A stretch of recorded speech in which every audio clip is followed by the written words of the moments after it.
दोस्तों, लंबे समय तक ये माना जाता रहा है कि हम इंसानों का विकास समूह में रहकर हुआ है।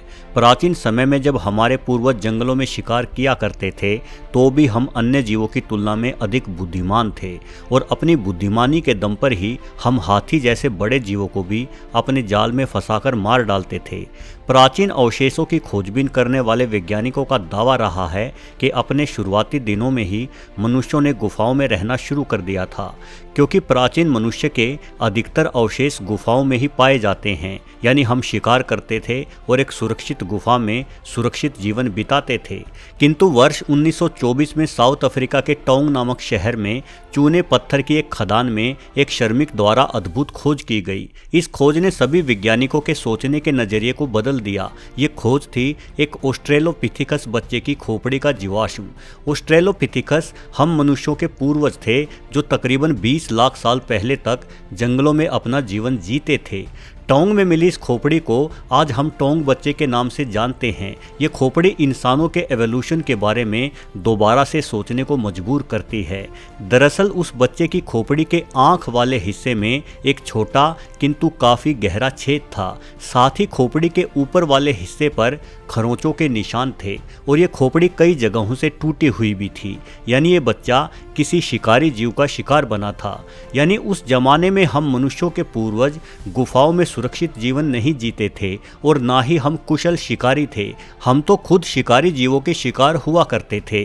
और अब चूंकि ना हमारे पास हिरणों जैसी तेज रफ्तार है जो दौड़कर खुद को बचा सके और ना ही हमारे पास भैंस जितनी ताकत है जो अपने सींगों के दम पर खुद की सुरक्षा कर सके, यानी हम मनुष्य शिकारी जीवों के लिए बेहद आसान शिकार हुआ करते थे। अपनी रक्षा के लिए हमारे पास सिर्फ एक ही तकनीक थी, वो थी अपनी मजबूत पकड़ की मदद से पेड़ों पर चढ़ पाने में सक्षम होना। यानी हमारे जीवन जीने का शुरुआती ठिकाना गुफा नहीं बल्कि पेड़ रहे होंगे। पेड़ों पर रहने के कारण ही शुरुआती मनुष्यों को शाकाहारी माना जाता रहा है, क्योंकि पेड़ों पर खाने के लिए सिर्फ फल ही उपलब्ध हो सकते हैं।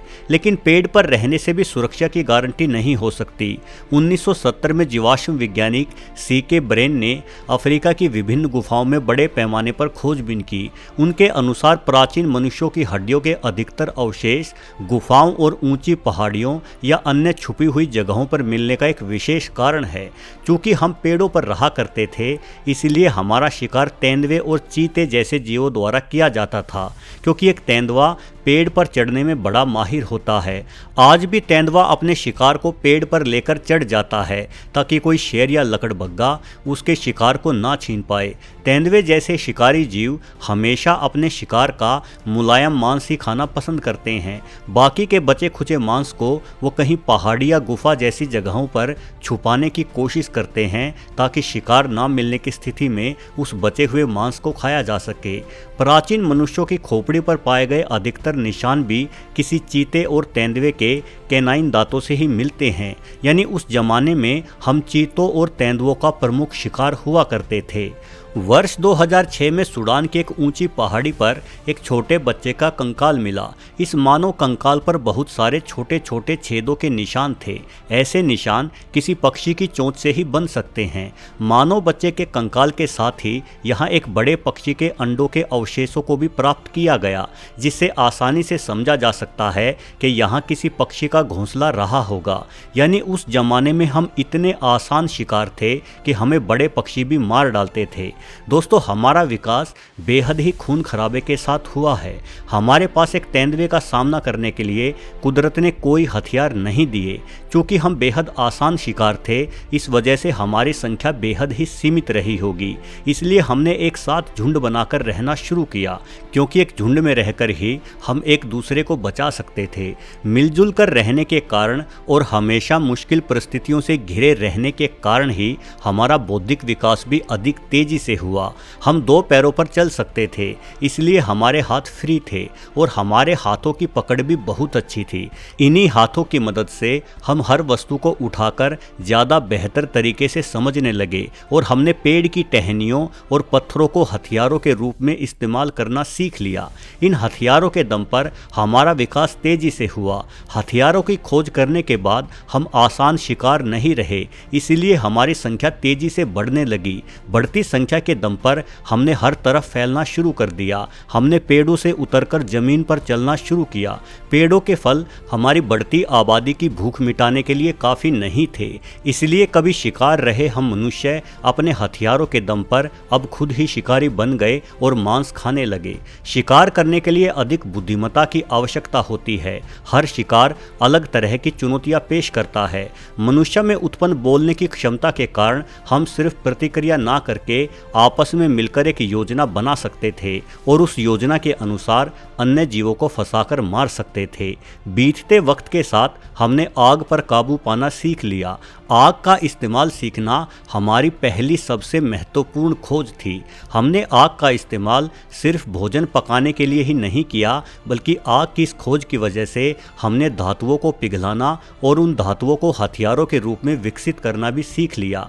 धातुओं के हथियार आने के बाद हम मनुष्य सभी जीवों से बहुत आगे बढ़ गए। अब कोई अन्य जीव हमारा शिकार नहीं कर सकता था। इन हथियारों ने हम मनुष्यों को जंगल का राजा बना दिया, लेकिन फिर भी मानवों का शिकार होता रहा।